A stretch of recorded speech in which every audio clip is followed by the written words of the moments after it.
So, congratulations, Canada. We have arrived at one of the most dangerous place that we can possibly be. We are so close to communism at this point that I don't, and people want it. That's the worst part. People want it. So, I don't even know if there's a reversal, if there's a backing out of this at this point. So, during the pandemic, the government of Canada has managed to, and other countries too, not just Canada. In the last year, they have basically engineered our obedience via the pandemic. We've seen it through every aspect of our life, through the mask wearing, through the shutting down of business, through the controlling your movement, like stay home, or curfews over in Quebec. Just can't go work, you can't go work. And now through the vaccination, from a political standpoint, what does it look like right now? So 75% of people in Canada are now vaccinated. This brings up a couple of potential issues. The first main, more glaring one is that it's impossible now to talk to the vaccinated, the privileged class, the vaccinated people anymore about this, because the general attitude is if you haven't been vaccinated yet, then you're part of the problem. And they won't acknowledge that there could be any issues arising from it, first of all. So that's one of the big problems. Now, further problems from this is that we've now found out that all Canada needed to do, all the government needed to do, is to launch a campaign of fear for a few months, propagandize that to the masses, the fear every day, talking about cases rising. Oh my God, everything is going to collapse. We're in shutdown. The terrible variants are coming. The whole world is ending. So do that for a few months.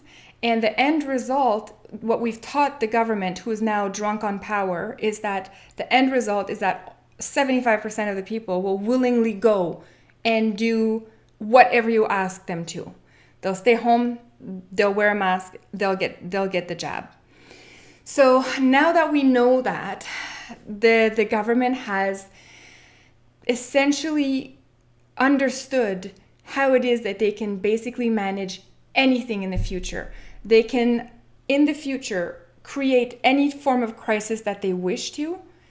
Then they can apply this blueprint, fear propaganda for a few months, and willingly the population will go along with the narrative. They have been responsible for medical misinformation themselves, the media and the government. They are the ones who have hidden that there are other treatments. If you don't disclose that, if you can't find another treatment, that is the only situation in which you're allowed to get an emergency authorization to use a jab, and that is what they've done. So it is not approved. It's not an approved jab because everybody is kind of being tested. It's all a test, right? So everybody's a guinea pig in this. So it's not approved, but it is authorized. So it's very different to have, but I don't think people realize that. So anyways, so they've managed to get 75% of the population to willingly go along with adding something to their body with a tactic of fear and propaganda for a few months. So the blueprint is set. Now the question really does become, well, what are the next steps? What's going to happen with the 25%?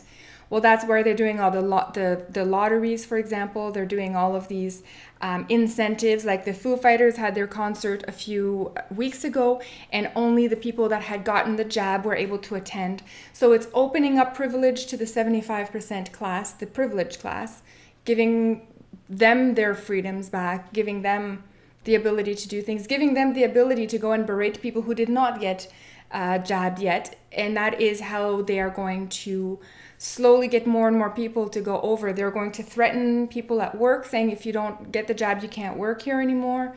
So more people will get it. So slowly we'll get to whatever it's going to be, 10%, 5%. We're going to go into that category eventually, and only a small minority, insignificant minority, will not be able to participate in society. And I don't mean insignificant in the sense that the individual is insignificant. I mean that in a sense that from a percentage perspective, if only 3% of Canada is not vaccinated, then how much power do you have, right? But they could easily remove all freedoms from those people as well, make their life really, really hard, and maybe bring down that number to 1%. At the very worst, they're going to go and force everybody, right? They're going to literally abduct you and jab you when you don't want it. So that could be a possibility. But eventually, I think the goal is that they want to have control over everybody. If they don't get control over everybody via COVID, they're going to fine-tune the strategy, so that the blueprint strategy, so that the next time that they manufacture, or that there actually is a crisis, there could very well be a crisis that they're going to take advantage of, but that the next time they'll know exactly what to do to be able to very quickly go after the smaller group that is going to be harder to deal with. Funny, that they're introducing Bill C-10, which is the bill that is going to remove the ability to, you basically, if you're a YouTuber or you're somebody putting posts online and you're in Canada, you're going to be subjected to the government regulation of everything to post something online. So how easy is it going to be for the government to say, no, sorry, you know what? You want to post these videos, Julie? Well, you're going to have to pay $5,000 a video in taxes to do that. So you can see how easily they could do it, so that we won't be able to speak up for very long. So it's very funny timing that during the pandemic, they're actually talking about introducing a Bill C-10. I thought we were still dealing with the pandemic, but you can see when you start to think about how all these pieces fit together, that it's not by accident that they're doing C-10 at the same time as a pandemic, because they want to prevent anybody now who kind of is aware of a bit more of what's going on to speak up. They want people to keep getting the jab without interference, and they want to prepare the ground for the future climate change crisis, where they're going to want to inject everybody, and they want to make you think this is going to be the only reliable option, is to listen to the daddy government and obey, right? So the engineered obedience is already achieved in Canada. I don't think we can come back from it. It's very sad, but this is what we did. This is our own doing. So I guess our grandkids are going to have to fight their way out of this communist regime that we are leaving them. So anyways, a little bit of a sad video today, but all right, guys. Well, that's it for me. I hope you enjoy the rest of your day. You probably won't. I ruined it. But I will see everybody in the next one. Thanks for watching.